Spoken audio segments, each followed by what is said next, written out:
आधा भरा हुआ ग्लास, वो घड़ी लेके आना, लेके खड़े होना,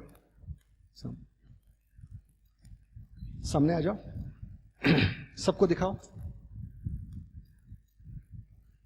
अब ये घड़ी में क्या देख रहे हैं आप?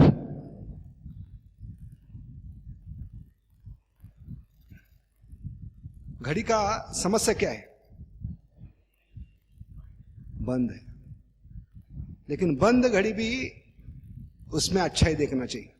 क्या अच्छाई देख सकते हैं हम बंद घड़ी में? हाथ ऊपर कीजिए। ये बंद घड़ी में क्या देख सकते हैं?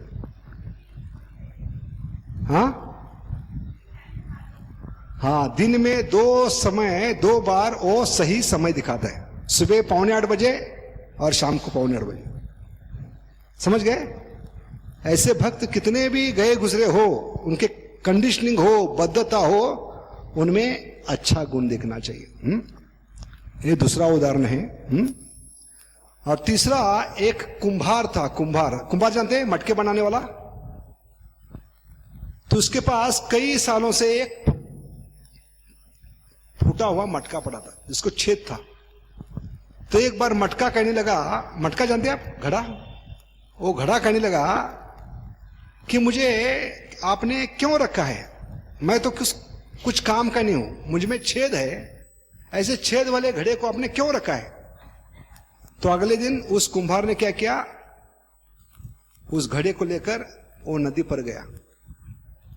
2 मटके थे जिनको छेद थे, वो दोनों मटके बांध कर, हाँ, लकड़ी को बांध कर आगे पीछे और बीच में कंधे में वो घड़े लेकर गया।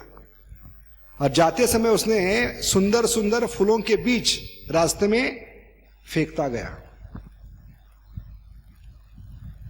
और आते समय क्या किया, उन छेद वाले घड़ों में पानी भरकर वो वापस लौटने लगा आपने। तो क्या हुआ, उसी रास्ते से आ रहा था जहां से उसने बीज डाले थे। तो क्या हुआ नतीजा,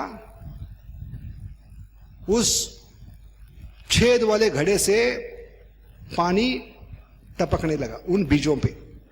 ऐसे रोज की घटना होने लगी। रोज वो घड़े लेकर जाता था, खाली घड़े, अपने घर से नदी पर जाता था, आते समय उस घड़े से पानी भर के ले आता था। तो 2-3 महीने के बाद निरंतर रोज उन बीजों को पानी मिलने के कारण क्या हुआ, वो बीज किसमें रूपांतरित हो गए? पौधों में। और उनको सुंदर सुंदर फूल लगने लगे, गुलाब के, चंपा, अलग अलग बीज डालने के कारण अलग अलग प्रकार के फूल थे। और 4 महीने के बाद इतने सुंदर फूल निकले, उसने वो फूल मंदिर में जाकर भगवान के चरण में चढ़ाए। तब मटके को आकर कहा, भले आप फूटे हो, आप में छेद है, आप भी भगवान की सेवा में लग सकते हो। समझ गए आप लोग? उस फूटे हुए मटके को कैसे इस्तेमाल किया उन्होंने? पानी टपकते टपकते उस बीज पे रोज गिरता रहा, और वो मटका भी भगवान की सेवा में लगा, क्योंकि उससे गिरने वाले पानी के कारण वो पौधे बड़े हो गए, उनको फूल लगे, और अंततः फूल किसके चरणों में गए? भगवान के। ऐसे किसी भक्त को हमें फूटा नहीं समझना चाहिए,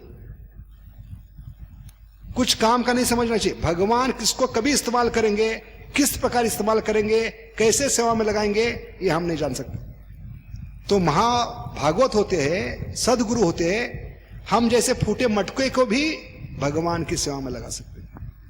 इसलिए हमें भक्तों में बुराई नहीं देखना चाहिए। यह घड़ी का उदाहरण हमने बताया। घड़ी अगर बंद भी है, 24 घंटों में 2 बार सही समय दिखाती है।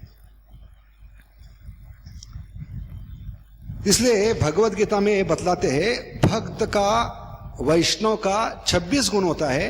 26 गुण में से सबसे प्रथम गुण क्या बताया हमने? कृष्ण एकम शरणम, कि उसने 33 करोड़ देवताओं को त्याग कर, हाँ, स्वजनों को त्याग कर 84 लाख योनि घूमने के बाद भगवान कृष्ण की शरण ली है। ये पहला गुण देखना है, अच्छा गुण। ऐसे तो मनुष्य में बहुत दुर्गुण होते हैं। मनुष्य का मतलब ही 4 कमी, 4 त्रुटियां, तो वो नहीं देखना है। सबसे बड़ा गुण क्या है? उस जीवात्मा में ने कई जन्मों के बाद, 84 लाख योनि घूमने के बाद, 33 करोड़ देवताओं को त्यागने के बाद, स्वजनों को त्यागने के बाद वो भगवान की शरण में आए, ये अच्छा गुण देखना है। और बाकी रहे 25 गुण, उस 25 गुण को द्वियम गुण कहते हैं। वो द्वियम गुण में सबसे बड़ा गुण है, भगवद गीता कहते हैं 16.2 अपे शून्यम, यानी दोष देखने की वृत्ति को नष्ट करना, दोष दृष्टि की देखने की दृष्टि को अस्वीकार करना। कभी किसी व्यक्ति में, भगवान की सृष्टि में, भगवान के कार्य में, भक्तों के कार्य में, सृष्टि में जो भी चीज है उसमें अच्छाई देखो, बुराई मत देखो, उसमें दोष मत देखो, तब भगवान की कृपा होगी। क्योंकि भगवान किसमें दोष नहीं देखते, भगवान क्या है, अदोषदर्शी है। तो विष्णु के भक्त होने के कारण वैष्णव कहते हैं। वैष्णव को कौन है, विष्णु के भक्त। तो भगवान विष्णु के गुण हम में होना चाहिए, प्रकट होना चाहिए, क्योंकि हम वैष्णव है, भक्त है। तो भगवान का गुण क्या है, वो किसी में दोष नहीं देखते, सबको समभाव देखते हैं। तो हमें भी किसमें दोष नहीं देखना चाहिए। तो उस तात्पर्य में 16वां अध्याय 2 श्लोक, इसमें तात्पर्य में इस शब्द के बारे में चर्चा करते हुए प्रभुपाद कहते, अगर चोर को चोर कहना बुराई नहीं है, लेकिन किसी सभ्य गृहस्थ को बेवजह प्रामाणिक व्यक्ति को चोर कहना यह अपराध है। इसलिए हमें किसी को लांछन लगाने से पहले, किसी को दोष लगाने से पहले हमें सोचना चाहिए क्या वास्तविक ये व्यक्ति ऐसा है। नहीं तो बिना सोचे अगर हम किसी पे इल्जाम लगाएंगे, उसके बारे में गलत वार्ता, अफवाहें फैलाएंगे, रूमर्स फैलाएंगे, तो क्या होगा, ये अपराध होगा। और इस अपराध में कई वैष्णव को हम शामिल करें, उनका आध्यात्मिक जीवन भी हम बर्बाद करें। इसलिए प्रभुपाद क्या करें, चोर को चोर कहना बुराई नहीं, लेकिन बेवजह प्रामाणिक व्यक्ति को चोर कहना अपराध है। और इसका ज्वलंत उदाहरण है सुखदेव गोस्वामी। भले कलयुग दोषों से भरा है, कलेर दोषे निधे राजन अस्ति एक महान गुना। वो क्या कह रहे, इस दोषों से भरे हुए महासागर में भी एक अच्छा गुण है। कौन सा अच्छा गुण है कलयुग में? भगवान का नाम। हरे कृष्णा कृष्ण कृष्ण हरे हरे, हरे राम राम राम हरे हरे। क्योंकि ये कलयुग का युग धर्म है, भगवान नाम के रूप में आ रहे, कली काले नाम रूपे, और भगवान में दोष नहीं हो सकता। इसलिए कलयुग में एक ही अच्छा गुण है, जो भगवान नाम के रूप में आ रहे, उसमें कोई कमी नहीं, कोई त्रुटि नहीं है। ऐसे भगवान का नाम लेने के लिए जगह की पाबंदी नहीं, समय की पाबंदी नहीं, पापी से पापी व्यक्ति ले सकता है, दुरात्मा भी महात्मा बन सकता है। इसलिए ऐसे एक गुण को हमें कलयुग में स्वीकार करना है। भले कलयुग दोषों का सागर है, कलेर दोषे निधे राजन अस्ति एक महान गुना। इसलिए वो कहते हैं कलयुग में और दूसरा अच्छा गुण ढूंढने की जरूरत नहीं, ये समय की बर्बादी होगी। इसलिए भागवतम चैतन्य चरितामृत कहते हैं हरेर नाम हरेर नाम ये विकलो। क्यों हरे नाम ही कहा है? क्योंकि और कोई दूसरा कलयुग में गुण अच्छा है ही नहीं। ढूंढना मूर्खता है, पागलपन है, ये समय की बर्बादी होगी। इसलिए कलयुग में एक ही महान गुण है, उस महान गुण को हमें स्वीकार करना है, वो है भगवान का भजन कीर्तन। हरे कृष्ण कृष्ण कृष्ण हरे हरे, हरे राम राम राम हरे। तो भक्ति में आने के बाद हमारा चश्मा बदलना चाहिए, हमारा देखने का दृष्टिकोण बदलना चाहिए। क्योंकि जिस दृष्टि से देखते हैं उसी दृष्टि को हम अपनाने का प्रयास करते हैं। हम जो देखना चाहते हैं वही भगवान दिखाते हैं, क्योंकि आत्मा की तीव्र इच्छा है वो देखने की, भगवान वही दिखाएंगे। अगर कोई स्त्री लंपट है, उसको हर एक चीज में स्त्री ही दिखाई पड़ेगी, क्योंकि उसकी देखने की इच्छा है हर जगह स्त्री को। या किसी को पैसा देखने की इच्छा है तो हर एक जगह उसको पैसा ही दिखाई पड़ेगा। तो हम पे निर्भर है हमें क्या देखना चाहते हैं, क्योंकि परमात्मा का काम क्या है, जो भी जीवात्मा की तीव्र इच्छा है उसको प्रकट करना, वो उसको दिखाना। इसलिए यहां पर एक सुंदर पिक्चर है, तो बता सकते हैं आप क्या देख रहे हैं, किस दृष्टिकोण से देख रहे हैं आप? सामने से देख रहे हैं या साइड से देख रहे हैं?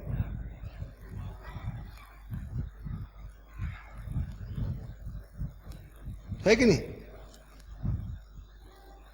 सामने से देखेंगे तो आप क्या कहेंगे? आधा आदमी है, लेकिन साइड से देखेंगे तो पूरा आदमी है।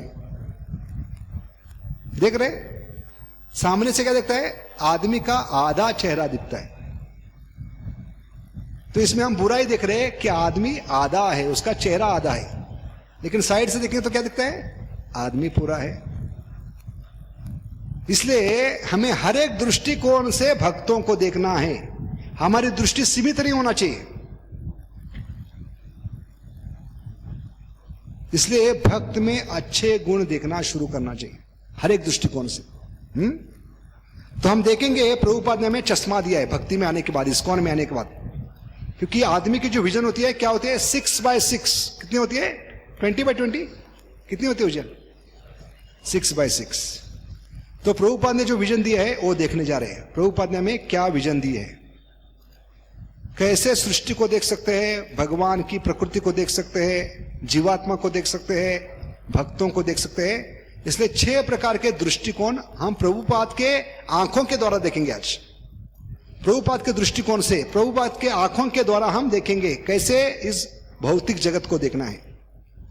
तो ये 6x6 विजन प्रभुपाद ने दिया है, देखने के 6 प्रकार की दृष्टि।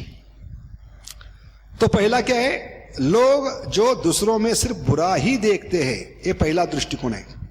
People who only see bad in others, ये पहले प्रकार के लोग हैं, पहली दृष्टि है। दूसरी क्या है? दूसरों में अच्छा और बुरा देखते हैं दोनों, लेकिन बुराई को चुनते हैं, ये दूसरी प्रकार की दृष्टि है। और तीसरी क्या है? सिर्फ दूसरों में बुराई देखते हैं लेकिन उसको बढ़ा चढ़ाकर बताते हैं, ये तीसरी प्रकार की दृष्टि है। समझ रहे आप लोग? समझ में आ रहा है? तो ये निगेटिव है, तीनों निगेटिव है, नकारात्मक है। ये भक्ति के लिए धोखादायक है।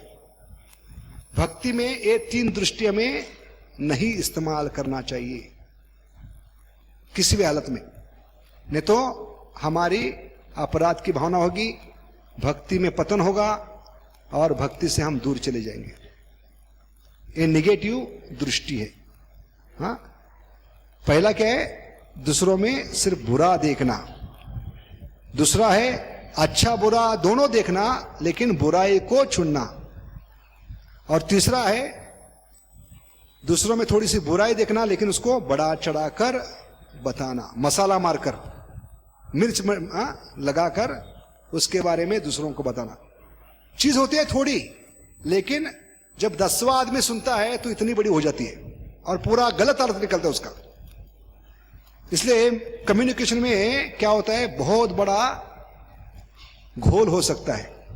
एक आदमी ने देखा दूसरे आदमी को, वो जब वार्ता 10वें आदमी को पता चलती है तो उसका अर्थ अलग ही निकलता है, क्योंकि देखने वाले ने उसको बढ़ा चढ़ाकर बता दिया है और दूसरे आदमी ने उसमें मसाला डाला और तीसरे आदमी ने काली मिर्च डाली है चौथे ने उसमें जीरा डाला है। तो पहुंचते पहुंचते वो आइटम ही बदल जाता है 10वें आदमी तक। समझ रहे हैं आप लोग? इसलिए ये 3 प्रकार की दृष्टि नहीं होनी चाहिए। इसके बारे में हम विस्तारित तौर पे चर्चा करेंगे। ये सिर्फ टाइटल्स है, शीर्षक है, आगे जो चर्चा करने जा रहे हैं। तो ये पहले 3 निगेटिव है, आगे जो 3 है वो पॉजिटिव है, सकारात्मक। ये भक्ति में होना चाहिए। और ये तीनों में सबसे बढ़िया क्या चीज है प्रभुपाद बताएंगे। लोग जो दूसरों में अच्छा बुरा देखते हैं लेकिन अच्छे को चुनते हैं। People who see good and bad and only select good. दूसरे प्रकार के लोग क्या है? जो दूसरों में सिर्फ अच्छा ही देखते हैं। और तीसरा प्रकार है छठा, जो दूसरों में थोड़ा सा अच्छा देखते हैं लेकिन बढ़ा चढ़ाकर उसको बताते हैं। बिल्कुल पहले 3 जो दृष्टि है उसके विपरीत ये पॉजिटिव है। तो ये भक्ति में हमें आगे बढ़ने के लिए मदद करती है। उससे ये दृष्टि होने से भगवान की दर्शन हम कर पाएंगे। हमारे आंखों में क्या चढ़ेगा? ये दृष्टि आगे बढ़ेंगे तो क्या होगा? एक समय ऐसा आएगा हमारे आंखों में प्रेम का अंजन चढ़ेगा। प्रेमांजन छुरित भक्ति विलोचने न संता सदैव हृदयेषु विलोकयन्ति। संत महात्मा क्या देखते हैं? सिर्फ अच्छा ही देखते हैं, इसलिए हर एक चीज में उसको भगवान दिखाई पड़ते हैं, क्योंकि शुरुआत में उन्होंने भगवान के सृष्टि में, भगवान के जीवों में अच्छा देखने का प्रयास किया। तो ऐसे साफ सुथरी दृष्टि में भगवान प्रवेश करते हैं, उस आंखों में प्रेम का अंजन चढ़ता है। प्रेमांजना चुरित भक्ति विलोचनेन संता सदैव हृदयेषु विलोकयन्ति यम श्याम सुंदर अचिंत्य गुण स्वरूप गोविंदमादि पुरुषम तमहम भजामि। तो एक के बाद एक हम देखेंगे, पहले 3 और उसके बाद अगले 3, टोटल 6। एक कैसे समझे? माता जी बातचीत मत कीजिए। तो पहला प्रकार क्या बताया हमने? लोग जो दूसरों में सिर्फ बुरा ही देखते हैं। तो इससे क्या होता है? देखने वाले की चेतना दर्शाती है, उसकी चेतना कितनी खराब है, दूषित है, कितने गंदे नाले का कीड़ा है, वो पता चलता है। जो आदमी सिर्फ बुरा ही देख रहा है, और इसका ज्वलंत उदाहरण है शिशुपाल, जिसने भगवान भी हर समय बुरा ही देखी। जीवन में ऐसा एक भी समय नहीं था जब भगवान सामने आते थे या भगवान के पीछे, हमेशा भगवान की बुराई ही करता था। जब भगवान अदोष दर्शी है, भगवान निष्कलंक है, भगवान में कोई दोष नहीं होता, लेकिन ऐसे भगवान में भी शिशुपाल इतने एक्सपर्ट थे, भगवान में बुराई ढूंढ कर निकालते थे।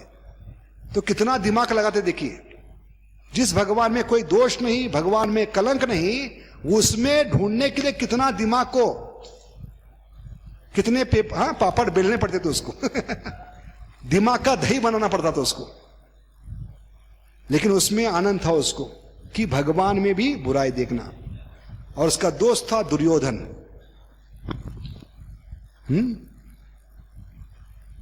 तो कभी भी ये लोगों ने अच्छा ही नहीं देखी, ना भक्तों में अच्छाई देखी, ना भगवान में। हमेशा पांडवों में दुर्योधन ने बुराई देखी। उसके बाद हम आगे बढ़ते और देखते हैं इसका आगे।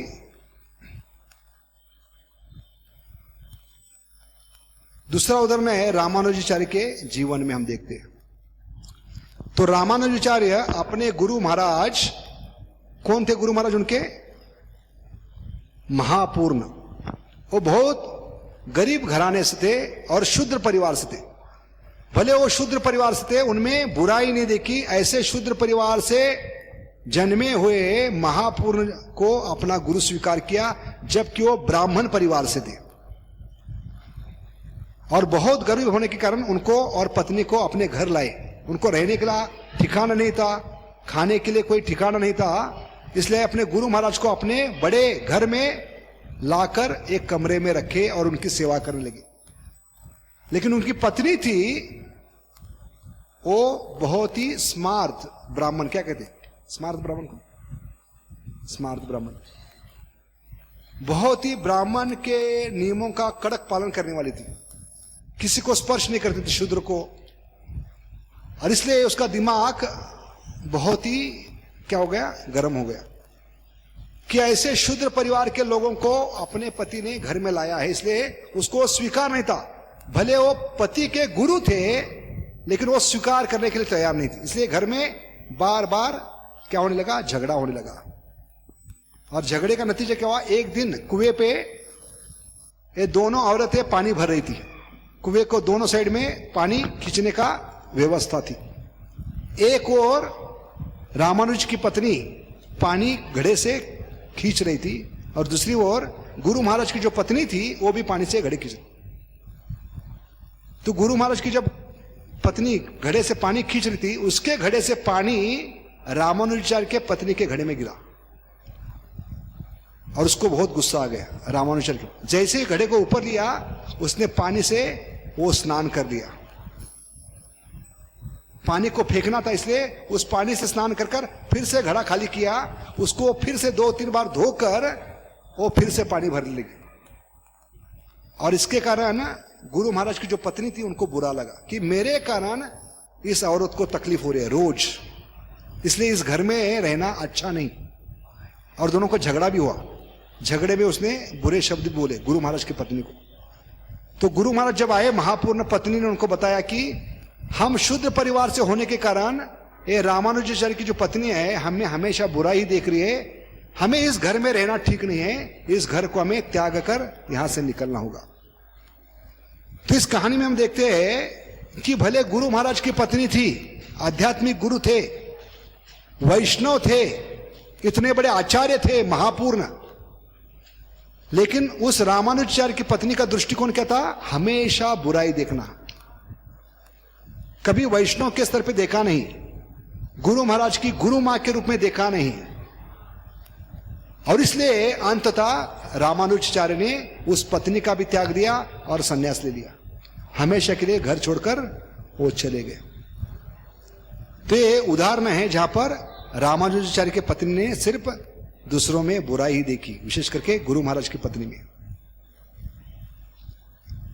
तो दूसरों में दोष देकर खुद के दोषों को सफाई देना,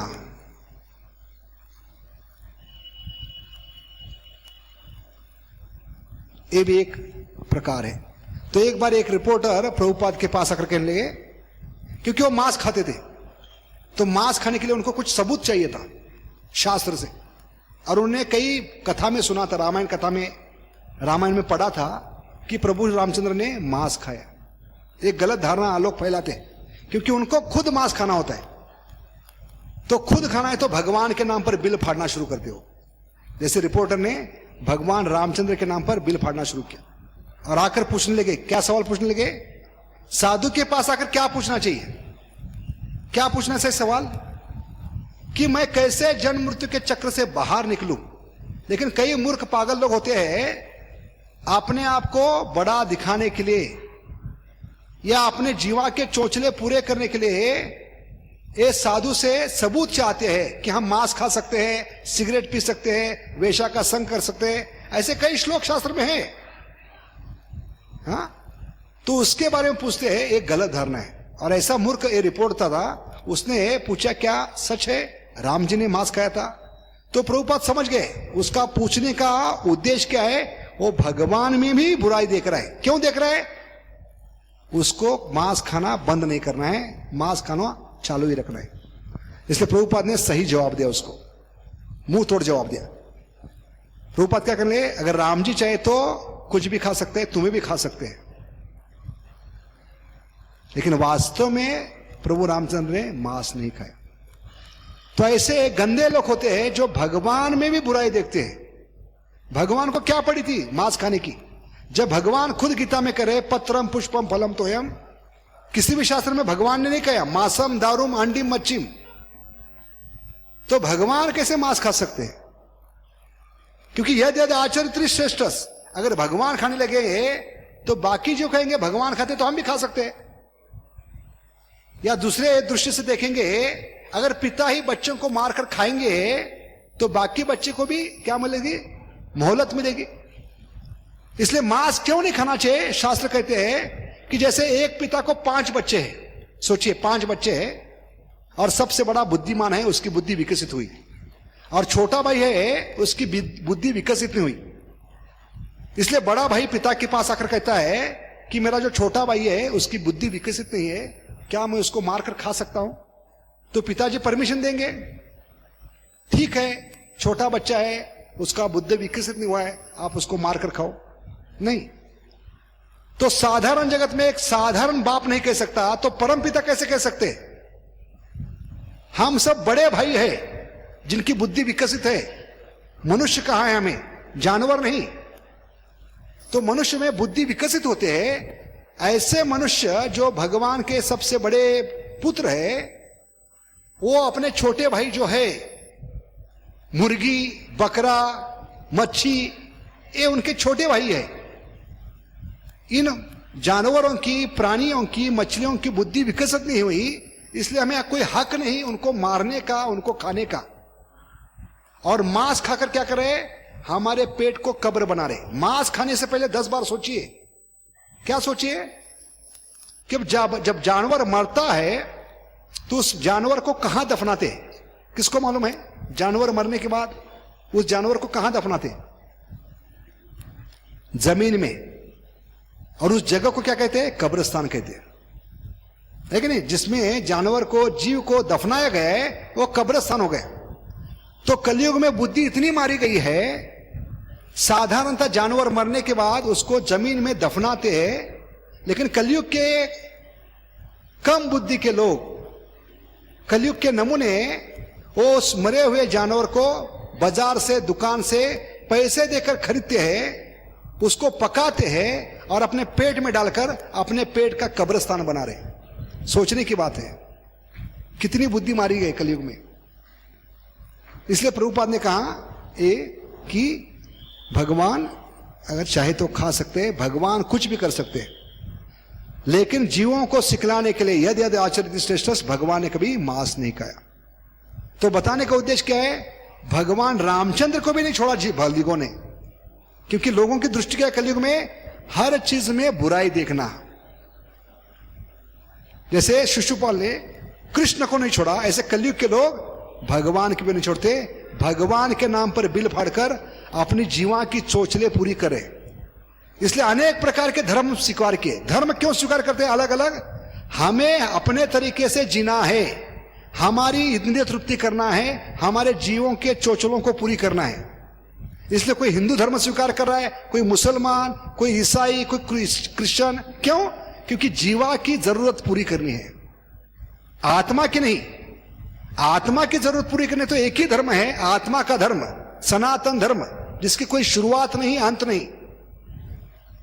और सनातन धर्म में क्या करते हैं, हम आत्मा की संतुष्टि के लिए खाना खाते। आत्मा का खाना क्या है? हरे कृष्णा कृष्णा कृष्णा हरे हरे, हरे राम राम राम हरे हरे। तो दूसरों में बुराई, कमी, त्रुटि या कमजोरी देखना और उसका फायदा उठाना, यह उद्देश्य होता है। जैसे कौओं के समाज में देखा है आपने, जब कोई कौवा शौक लेकर जमीन पर पड़ता है तो आदमी बेचारा, उसको दया आती है, उसको पानी पिलाने के लिए जाता है, उसको उठाकर रास्ते में साइड में लेकर। तो जैसे आदमी कौवे को स्पर्श करता है तो क्या करते हैं, बाकी कौवे क्या करते हैं? देखा है कभी? किसको पता है? जब किसी कौवे को बाकी प्राणी स्पर्श करते हैं, मनुष्य स्पर्श करता है, तो कौवे के समाज में उसको स्वीकार नहीं करते। भले वो उसको शौक लगा है, दर्द में है, वो उसका प्राण चला जा रहा है, फिर भी कौवे उसको मदद नहीं करते। उल्टा सब कौवे आकर उसको नोचने लगते हैं। देखा है आपने? और उसके मरने की जो गति है वो फास्ट फॉरवर्ड कर देते हैं। बहुत सीखने लायक है कौवे का समाज। इतना गया गुजरा है कि मरने वाले कौवे को वो आराम से मरने नहीं देते, उसका मरना और दुष्कर कर देते हैं।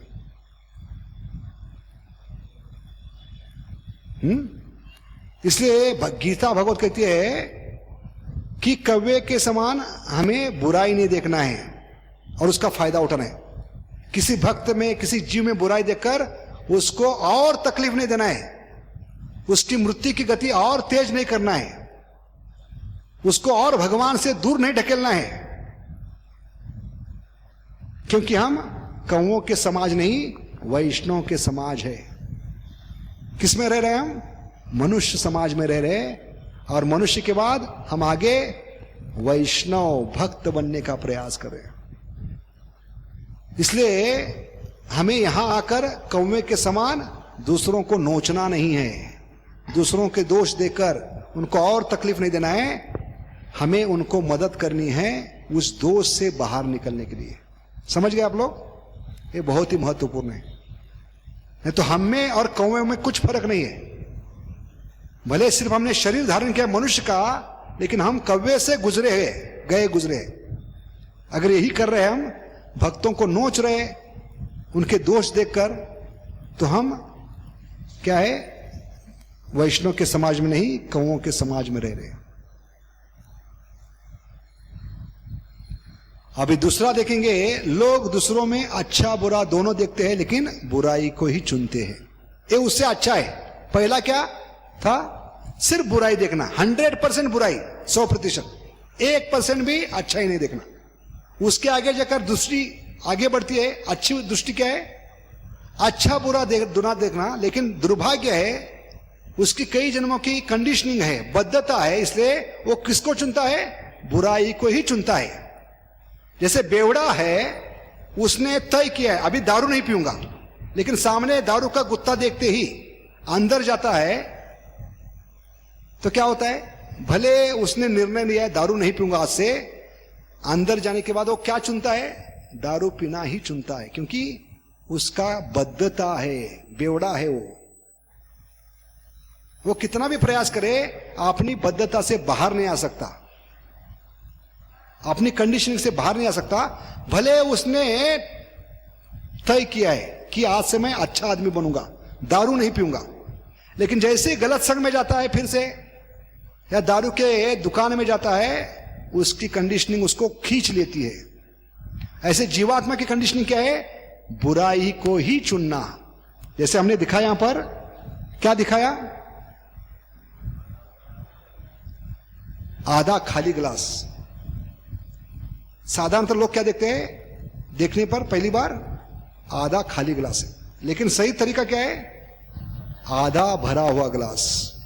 या दूसरा उदाहरण हमने घड़ी का बताया, क्या बताया, भले घड़ी बंद है पीछे, वो घड़ी बंद हुई घड़ी हुई भी दिन में 24 घंटों में 2 बार सही समय दिखाती है। अगर 12 बजे बंद पड़ी है तो सुबह के, दोपहर के 12 बजे और रात के 12 बजे 2 समय वो सही समय दिखाते, वो अच्छा ही दिखना है। भले उसमें बुराई क्या है, वो घड़ी बंद है, लेकिन अच्छा ही क्या है, दिन में वो 2 समय सही समय दिखाते। तो उसको हमें चुनना है, ना कि बुराई को चुनना है। तो पहले से थोड़ा अच्छा है, क्योंकि कुछ तो अच्छा देखने का प्रयास कर रहा है जीवात्मा। जैसे दक्ष ने नारद से कहा, अत्र असाधु साधु नाम, आप साधु हो लेकिन आपका बर्ताव कैसे है, असाधु के समान, क्योंकि आपने मेरे पहले 10,000 पुत्रों को क्या बनाया, ब्रह्मचारी बनाया, उसके बाद 1,000। इसलिए भले तुमने कपड़ा पहना है साधु का, तो क्या अच्छा देखा, उन्होंने साधु है, लेकिन किसको चुना, असाधु को। लेकिन आप साधु का व्यवहार नहीं कर रहे, ये बुराई को देखा सिर्फ। इसलिए हमें क्या करना है, बुराई को नहीं चुनना है। भले हम दोनों चीज रखें, साधु हो लेकिन उतने अच्छे साधु नहीं, क्योंकि मेरे सभी पुत्रों को अपने सन्यास दे दिया।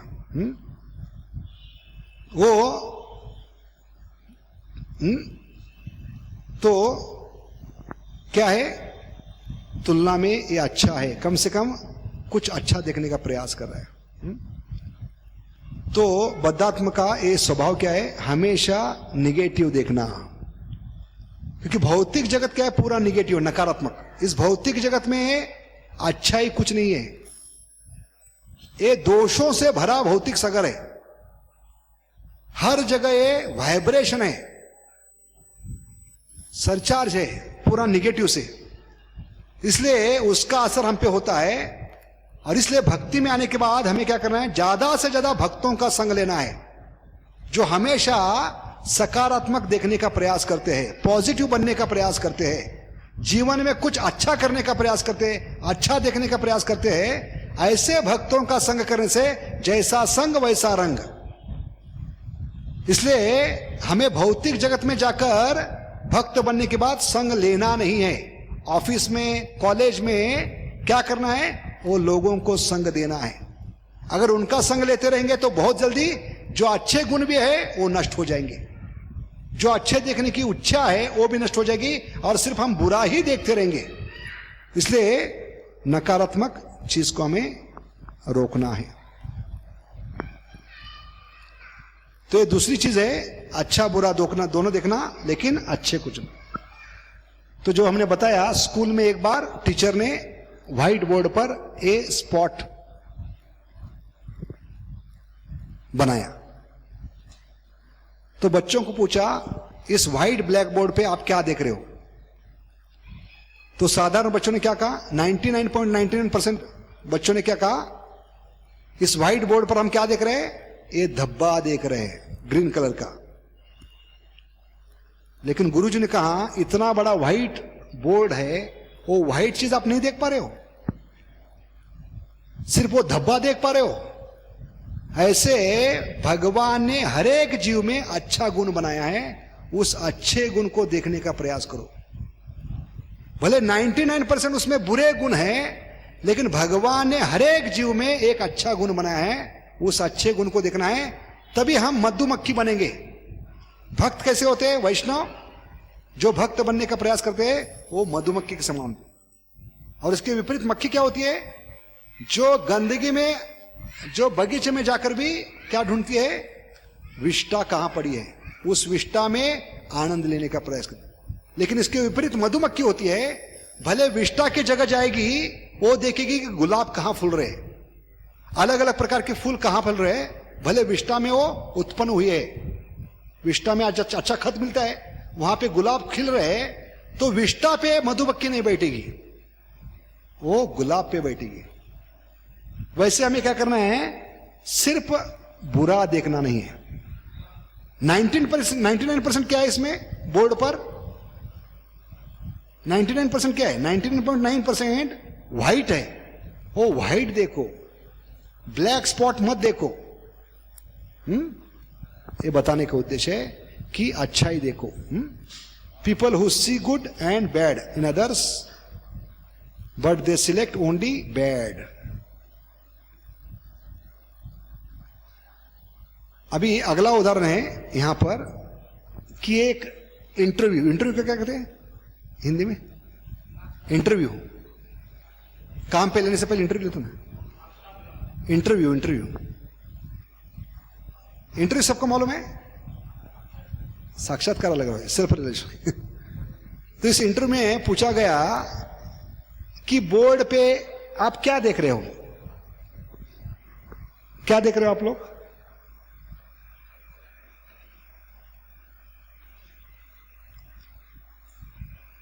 इस गणित में क्या देख रहे हैं आप लोग? हाँ हाँ, क्या है? गलत है। तो साधारणतः हम क्या देखते हैं? तीसरा जो गणित है 12 × 13 कितना होना चाहिए? कितना होना चाहिए?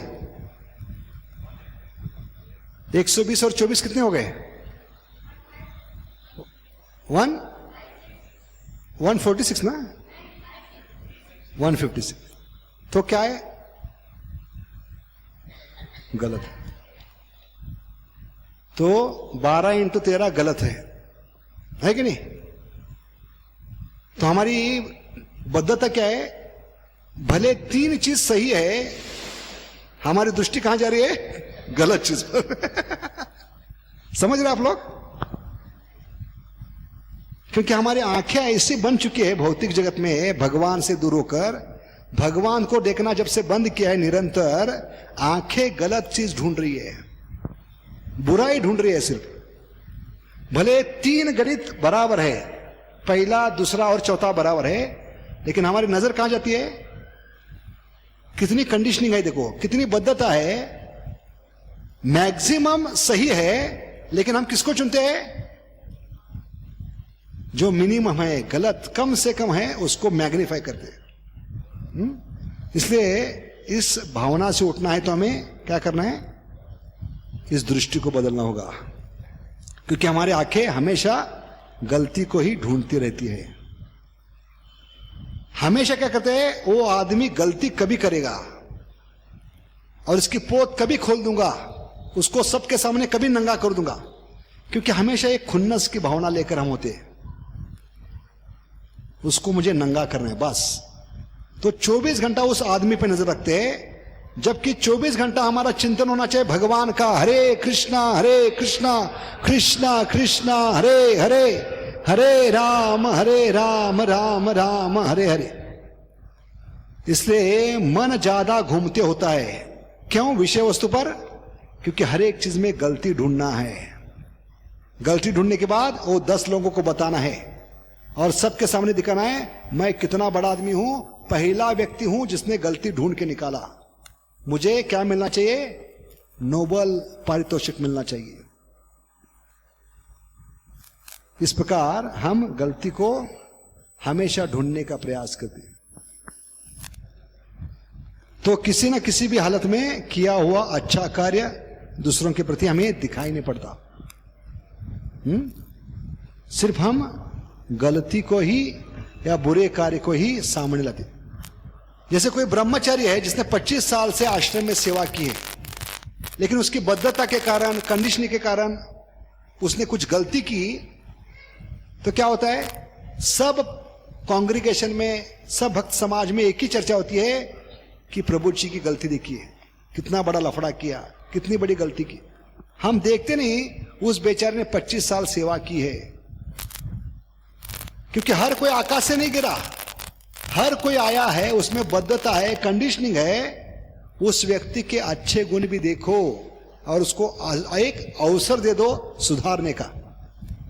क्योंकि 84 लाख योनि में भगवान ने आपको अवसर दिया है। 84 लाख योनि में माता के गर्भ में आपने भगवान को हर समय वचन दिया है, जैसे ही माता के गर्भ से बाहर निकलूंगा मैं आपकी सेवा में लगूंगा। लेकिन जैसे ही माता के गर्भ से बाहर निकले हैं, भगवान को भी हमने धोखा दिया है 84 लाख योनि में। क्योंकि मां के गर्भ में इतनी तकलीफ होती है, उस जीवात्मा को पिछले 100 जन्म याद आते हैं, नानी याद आती है।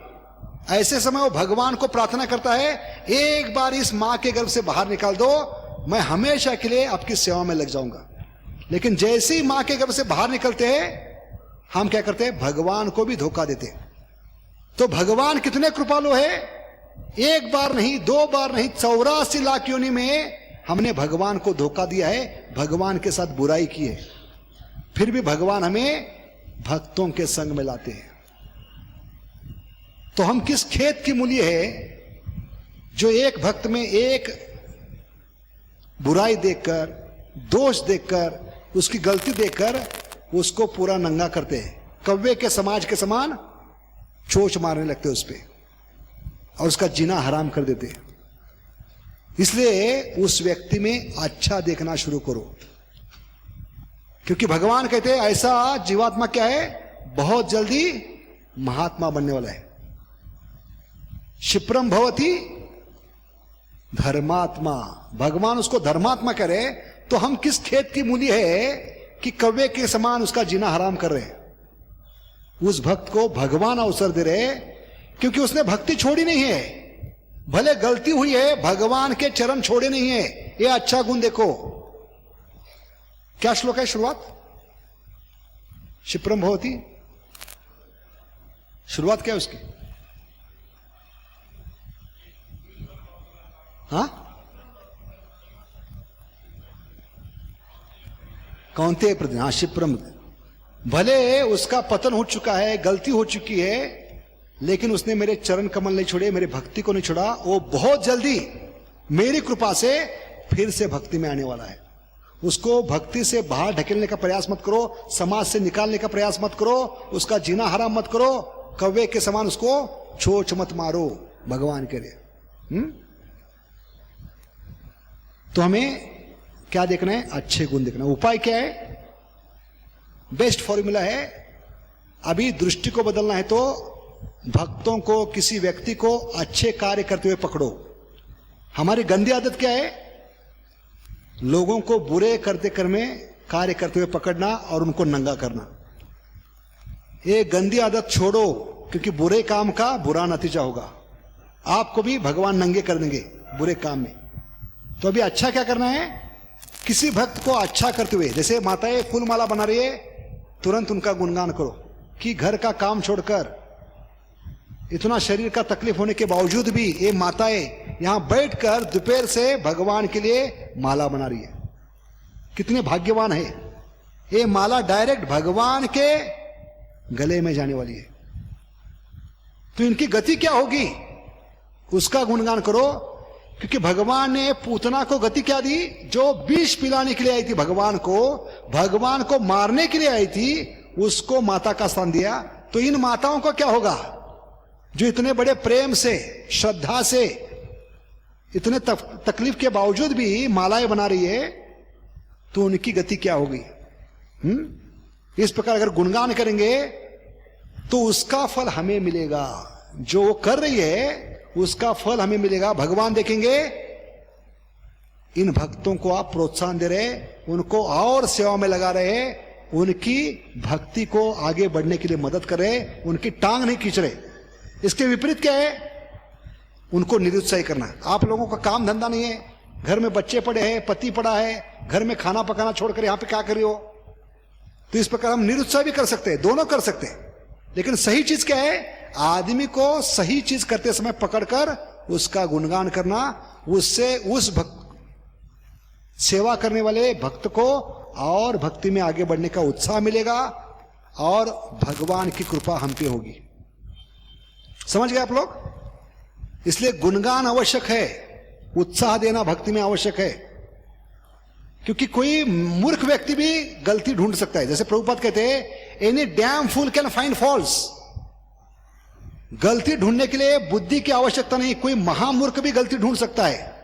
और कलयुग भरा है दोषों से, गलतियों से, ढूंढने की जरूरत भी नहीं है। ढूंढना है तो सही चीज ढूंढो, अच्छाई ढूंढो, अपना बुद्धि इस्तेमाल करो और वो ढूंढने के बाद उसका गुणगान करो, तब भगवान की कृपा होगी। इसलिए उपाय क्या है? Catch people while doing good and appreciate publicly. और ऐसे भक्तों का भरी सभा में गुणगान करो तो उनको लगेगा इतने भक्तों के सामने प्रभु जी ने माइक पर हमारा गुणगान किया, तो हमें और अच्छी सेवा करनी चाहिए, हमें रोज आना चाहिए। एक दिन माला कर रहे हैं तो इतना गुणगान हो रहा है, अगर रोज करेंगे तो हमारा कितना गुणगान होगा? भगवान सुनेंगे इसको, भगवान सुन रहे हैं, वो भी सुदामा के मुख से कृष्ण सुन रहे तो क्या होगा? भगवान कहेंगे और ज्यादा कृपा देंगे हमें, और जो गुणगान कर रहा है उसको भी वो उसका फल मिलेगा। तो दोनों पार्टी को फायदा है। अगर हम सिर्फ निंदा करेंगे तो क्या होगा? उसका उत्साह कम होगा, भगवान की सेवा कम होगी। ना हम कर रहे हैं ना उनको करने दे रहे, ना हम आगे बढ़ रहे हैं ना उनको आगे। तो ये किसकी वृत्ति है? खेकड़े की। खेकड़े क्या करते हैं? ना वो खुद ऊपर जाते हैं ना दूसरों को, एक दूसरे की टांग खींचना। ये तो भौतिक जगत में कई जन्मों से करते आ रहे हैं। तो मंदिर में आकर हमें कुछ अलग करना है, सही चीज करनी है। वो क्या है? व्यक्ति को सही चीज करते हुए पकड़कर उसका गुणगान करना।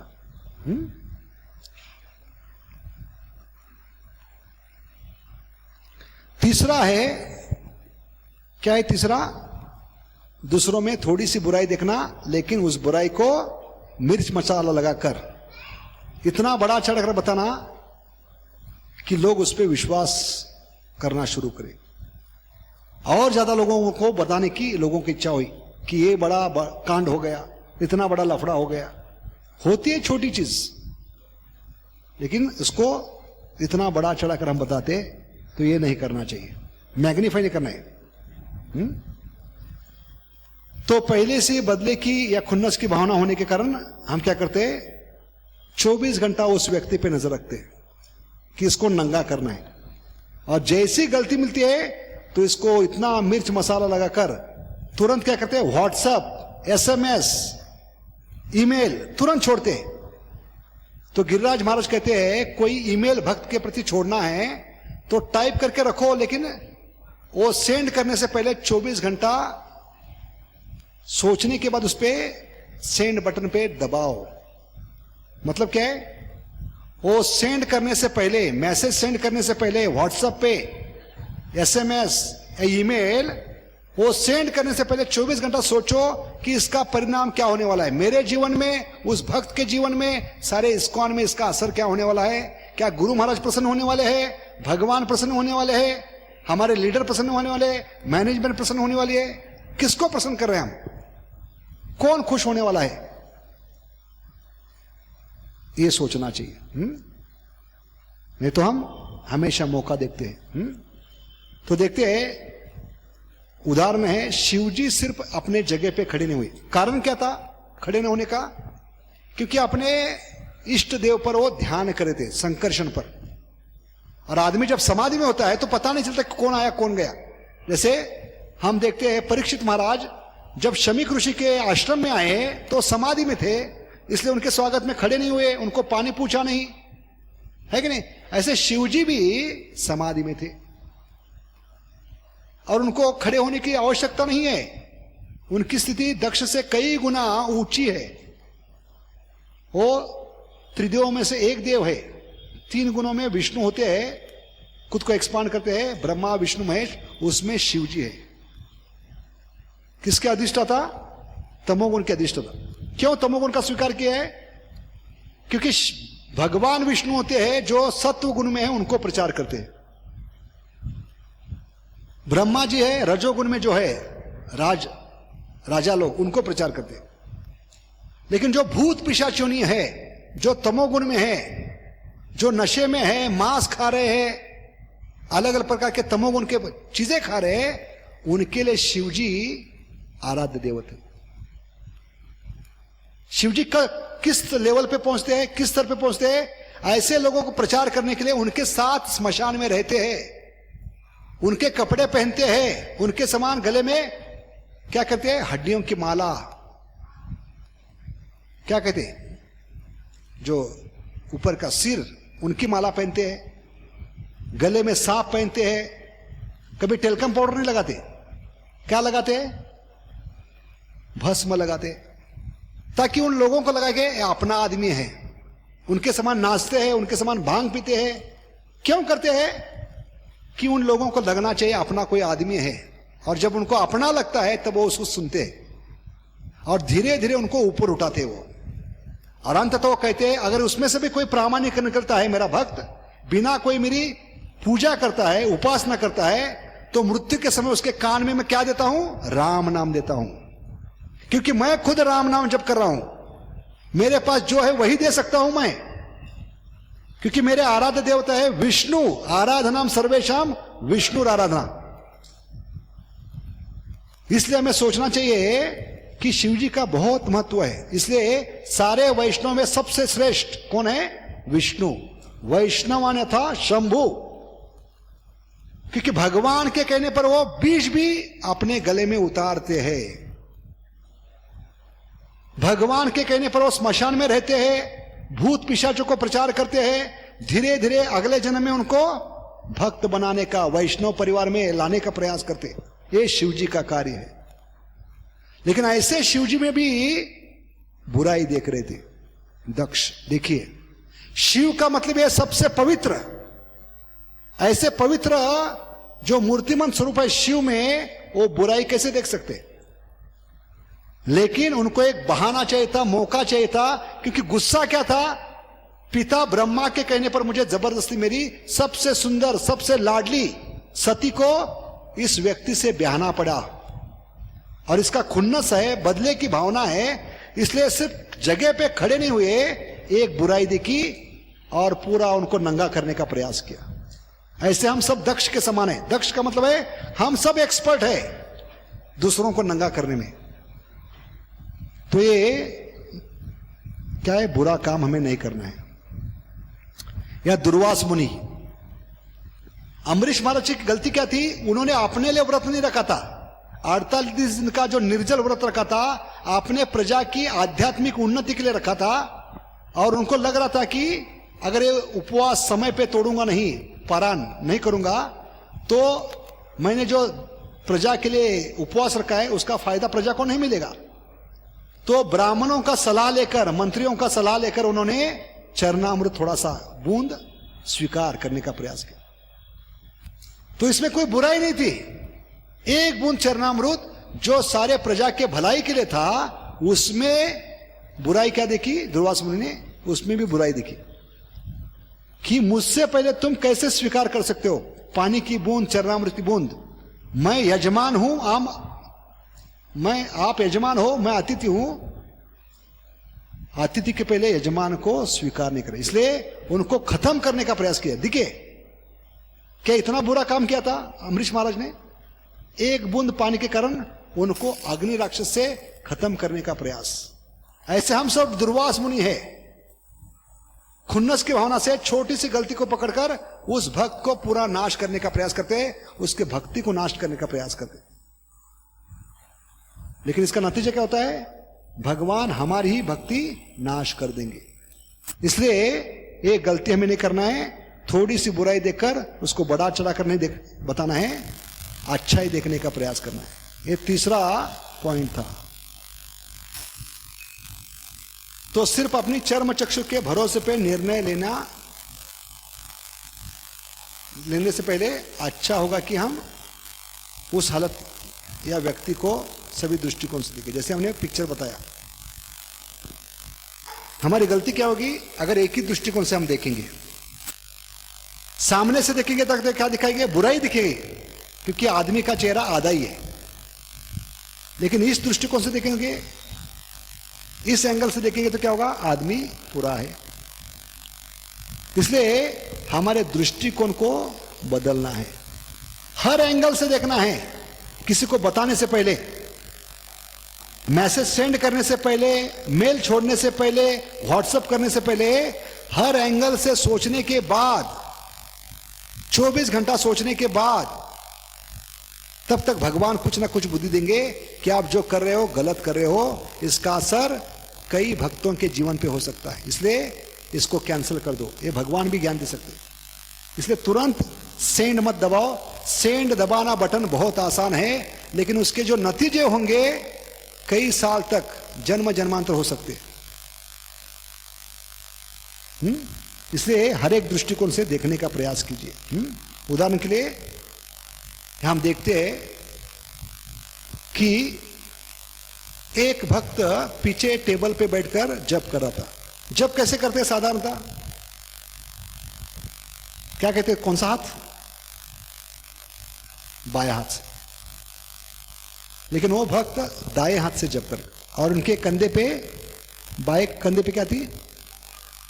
शॉल थी। तो एक नया भक्त जो अभी ज्वाइन किया था, ब्रह्मचरी,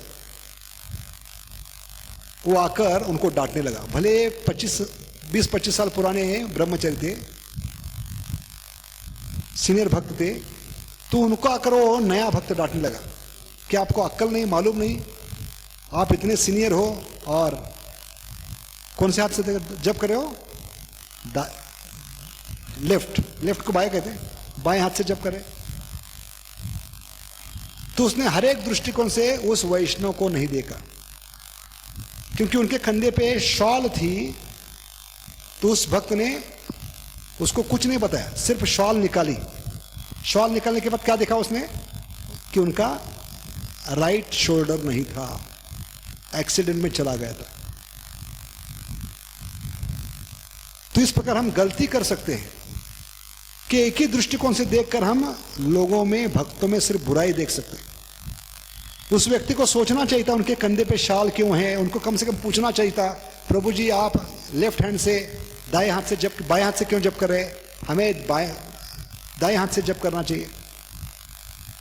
लेकिन तुरंत क्या किया? उनमें बुराई देखकर उसको बड़ा चढ़ाकर उनको डांटने का प्रयास किया।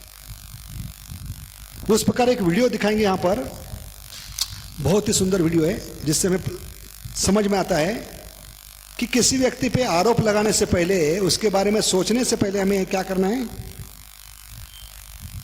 ये यहां पर बताया गया है।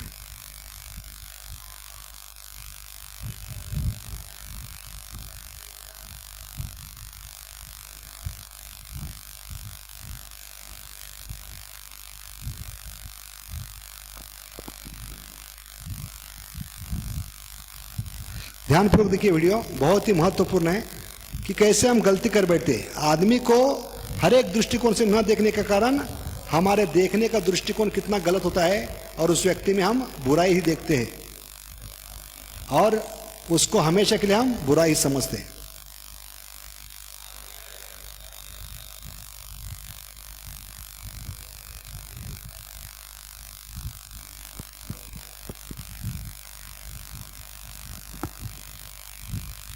क्या हो रहा है? ये दक्षिण भारत में एक रिक्शा वाला जो रिक्शा चला रहा है, और रिक्शा सिग्नल पे खड़ी है, और एक अपाहिज लंगड़ा व्यक्ति उस रिक्शा के सामने आकर भीख मांग रहे हैं। तो होता क्या देखिए ध्यानपूर्वक। अभी वो स्कूटर वाले से भिक्षा मांगने के बाद स्कूटर वाले ने कुछ नहीं दिया, गाड़ी वाले ने, अभी रिक्शा वाले से भीख मांग रहा है। तो रिक्शा वाले ने भी उसको भगाने का प्रयास किया, जाओ जाओ। लेकिन पीछे बैठा जो पैसेंजर है उसको उस पर दया आई और उसने पैसे निकाल कर दिया। और पैसे निकाल देने के बाद क्या किया उसने, वो रिक्शे वाले को डांटने लगा कि आपको थोड़ी भी दया नहीं है, अक्ल नहीं है, वो लंगड़ा बेचारा है, वो कुछ काम नहीं कर सकता, उसको आप भिक्षा देना चाहिए, ये मानवता है। इस प्रकार डांटने लगे। और इस रिक्शा वाले ने चुपचाप उसका कहना सुन लिया सहनशीलता से।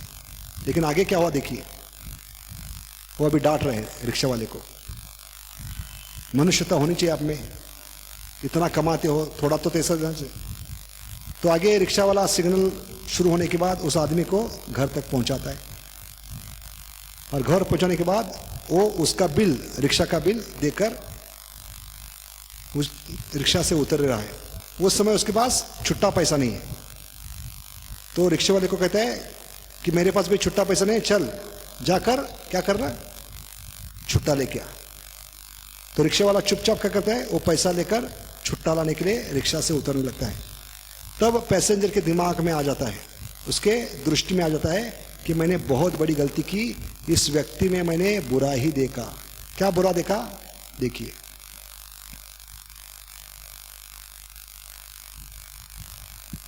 कहता है बेटा है जा लेके आ जा, चेंज लेके आ जा, पैसे खुला लेके आ जा। तो व्यक्ति क्या करता है, रिक्शा से उतरता है। कैसे उतरता है देखिए,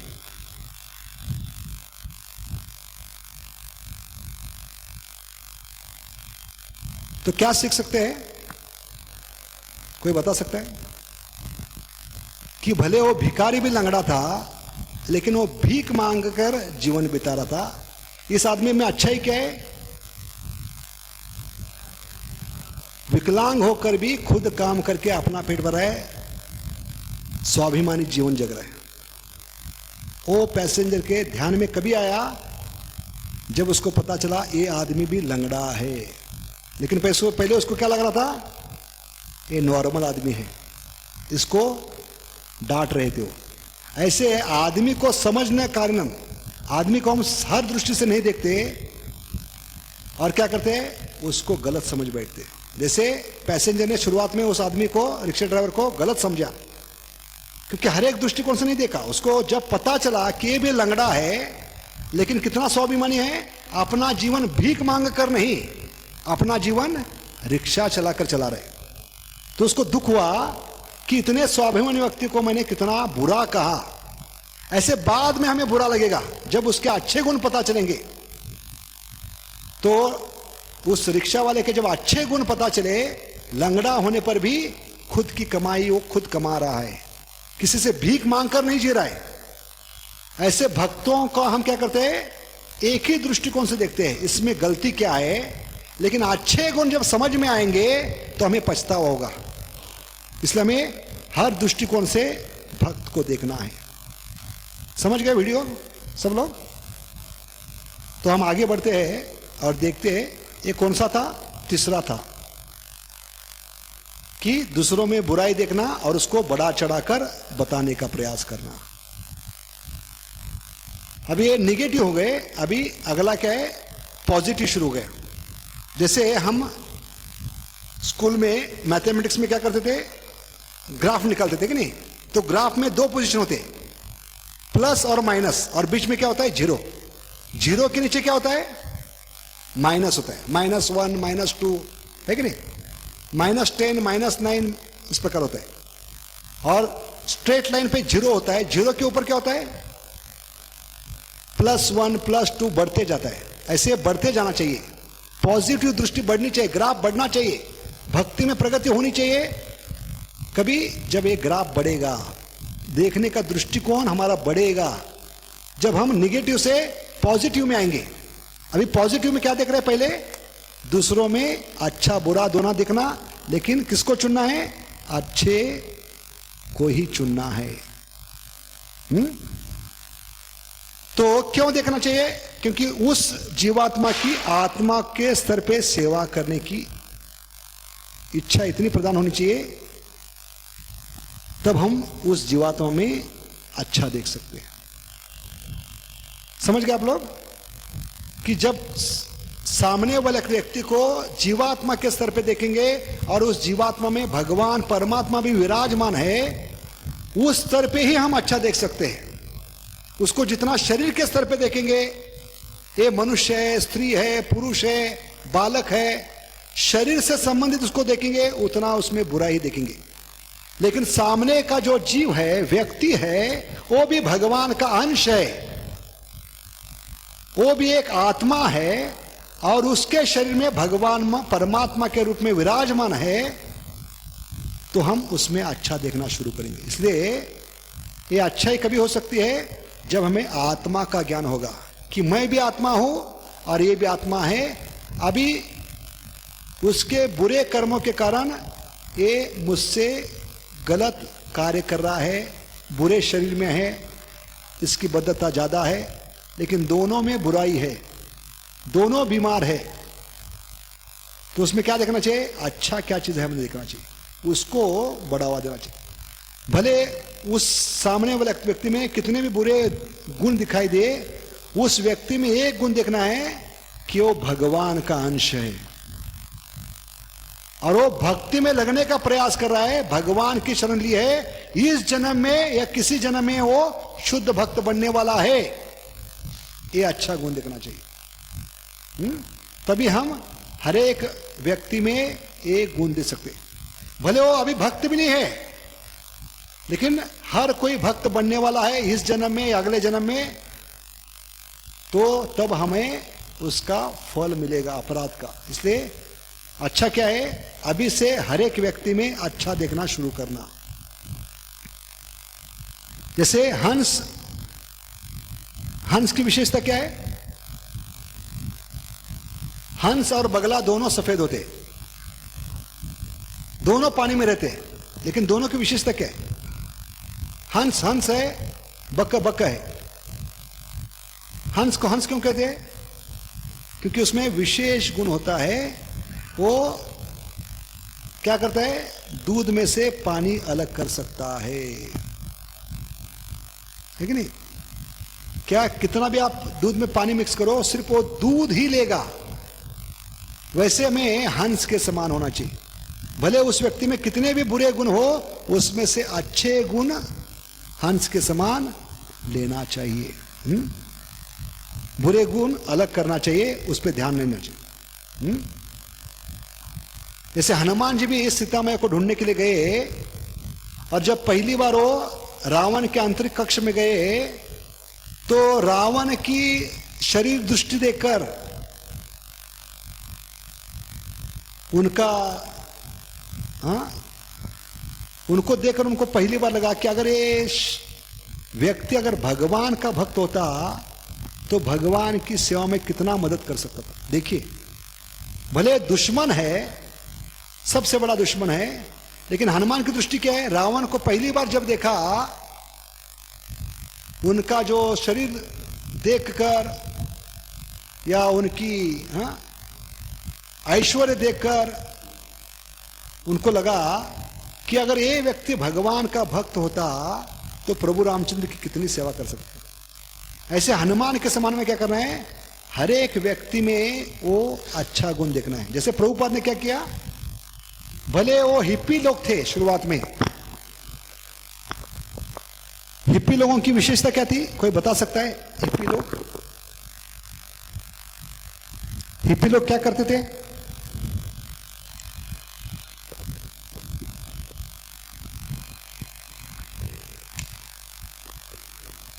हिप्पी लोग क्या करते थे? 24 घंटा दारू पीते थे, नशा पान करते थे, 24 घंटा वेश्या का संग करते थे, 24 घंटा मांसाहार और 24 घंटा जुआ।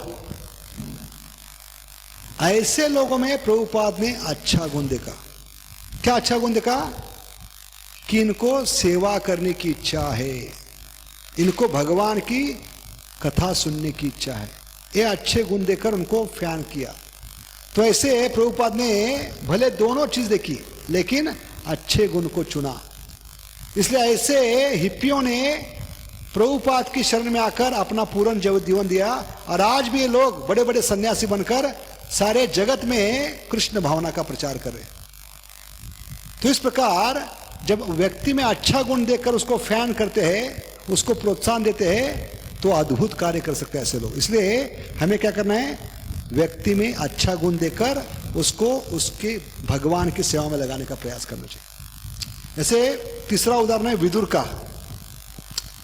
तो विदुर जो पूरी तरह से धृतराष्ट्र और दुर्योधन द्वारा अपमानित किए गए थे, बुरी तरह से,